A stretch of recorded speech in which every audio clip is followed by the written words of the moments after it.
Hello everyone, first of all welcome to my YouTube channel.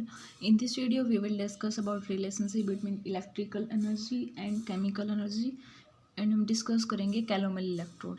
ठीक है. वैसे हम हाफ पार्ट कंप्लीट कर चुके हैं इलेक्ट्रोकेमिस्ट्रीज की. देखो थर्मोडाइनमिक जैसे हम फिजिकल केमिस्ट्री में टोटल आपकी 4 यूनिट होती हैं. ठीक है. 2 यूनिट हम ऑलरेडी कर चुके थे, 3rd यूनिट आपकी चल रही है. इलेक्ट्रोकेमिस्ट्री के 2 पार्ट हैं, फर्स्ट एंड सेकंड. तो इलेक्ट्रोकेमिस्ट्री का एक पार्ट आपका कंप्लीट होने वाला है, बस 2 या 3 टॉपिक्स ही रहते हैं, देन आपका 4th पार्ट ही रहेगा. हाँ ठीक है. एंड अब हम देखते हैं इसमें रिलेशनशिप क्या होती है. वैसे ही हम ऑर्गेनिक में कर चुके हैं, इनऑर्गेनिक में भी 2 यूनिट उनकी भी कंप्लीट हो चुकी हैं.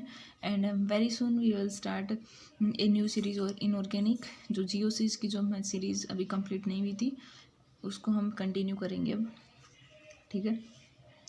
अब हम स्टार्ट करते हैं. देखिए रिलेशनशिप क्या होता है electrical energy and chemical energy में. तो सबसे पहले ये तो आपने देख लिया था.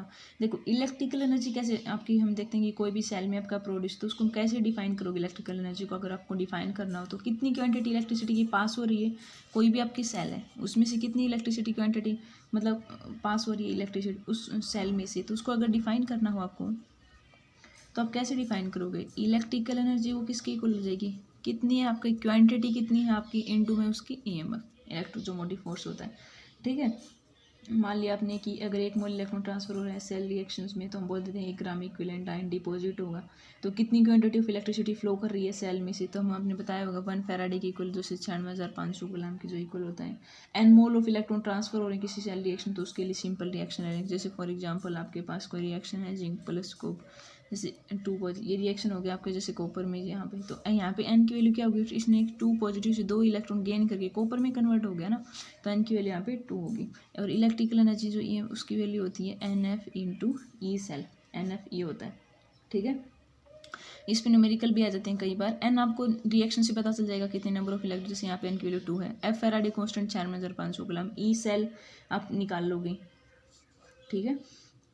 तो ऐसे आपको अगर हाँ ई से वोल्टेज होती है, जैसे यहाँ पे गिव ई वोल्टेज की वैल्यू 1.0 वोल्ट है, या वैसे अगर ईएमएफ की टर्म में हो तो आप ईएमएफ ऑफ सेल ऑफ का थोड़ा मैंने साइन वैसे निकाल सकते हो. नहीं सिंपल.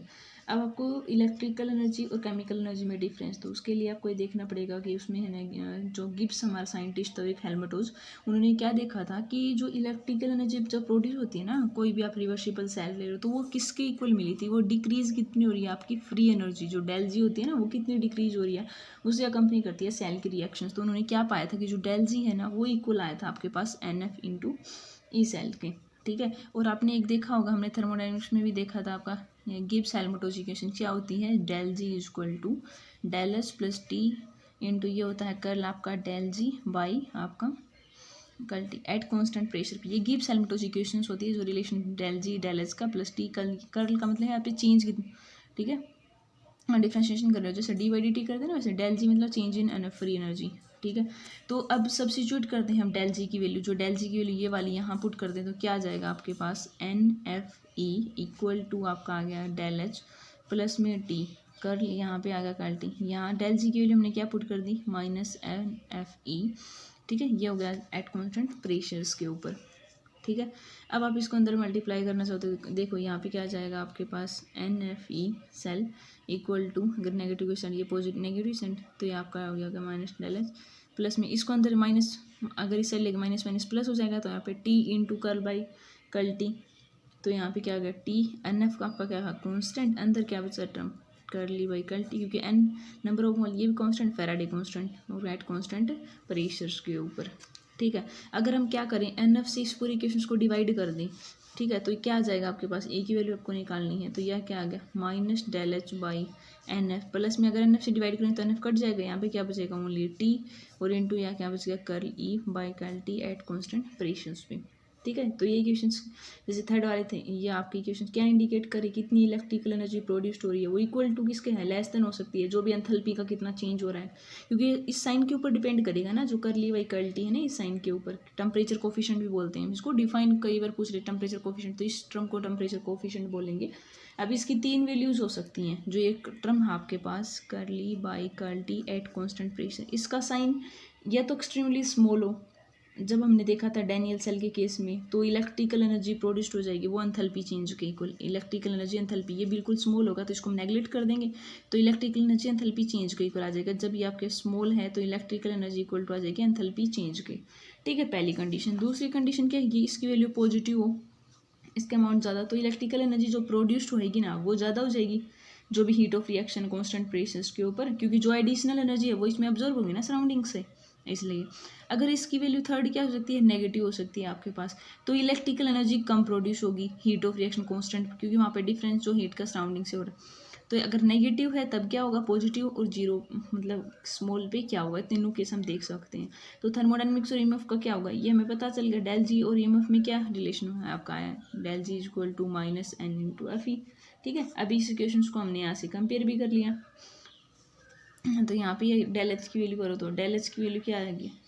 ठीक है, इक्वेशन इन दोनों को कंपेयर कर लो आप, देखो एन एफ ई ये वाली और ये वाली दोनों को कंपेयर करोगे इस इक्वेशन से, तो यहाँ से क्या वैल्यू आ जाएगी आपके पास, del H is equal to, देखो इसको यहाँ से करोगे del H is equal to N F E plus में टी, इसी इक्वेशन से कंपेयर, तो डेल एच की वैल्यू निकल आएगी आपके पास एन एफ इंटू टी, क्या आ गया साथ में curl E by curl T at constant pressure, और माइनस में क्या टर्म आ जाएगी ई वाली।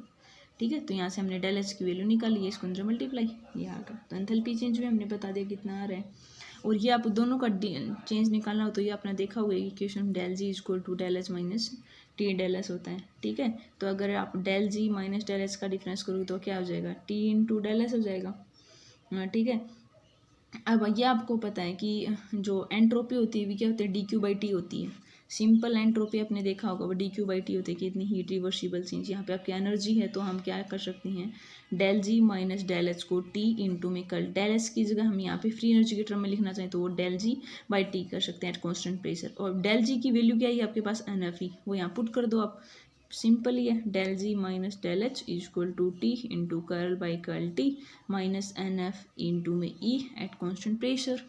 ठीक है, ठीक है, ये आपको पता है इतना। अब एन एफ इसमें कांस्टेंट है तो इसको बाहर लेके आएंगे तो क्या आ जाएगा, डेल जी माइनस में del H is equal to क्या आ गया, एन एफ कॉन्स्टेंट तो बाहर आ जाएगा एन एफ टी, और करली अंदर क्या टर्म बची आपके, करली by curl T at constant pressure. तो आपके पास क्या टर्म आ गई है, टी डेल एस की इक्वल आ गई, del G minus del H is equal to T, जो एन एफ इंटू ये वाली टर्म हो डेल एस के, तो इन दोनों को कंपेयर कर लो, ये वाली टी डेल एस की इक्वल आ गई, यहाँ से इन दोनों को कंपेयर करोगे तो यहाँ से एंट्रोपी की वैल्यू भी आ गई आपके पास, एन एफ इंटू में करली by curl T at constant pressures में। तो इस तरीके से हमने एंथैल्पी चेंज भी बता दिया आपको, एंट्रोपी चेंज भी बता दिया और इनका रिलेशंस बता दिया। तो ये काफ़ी इंपॉर्टेंट है आपको। आई होप आपको ये समझ आया होगा। Thanks for watching my channel.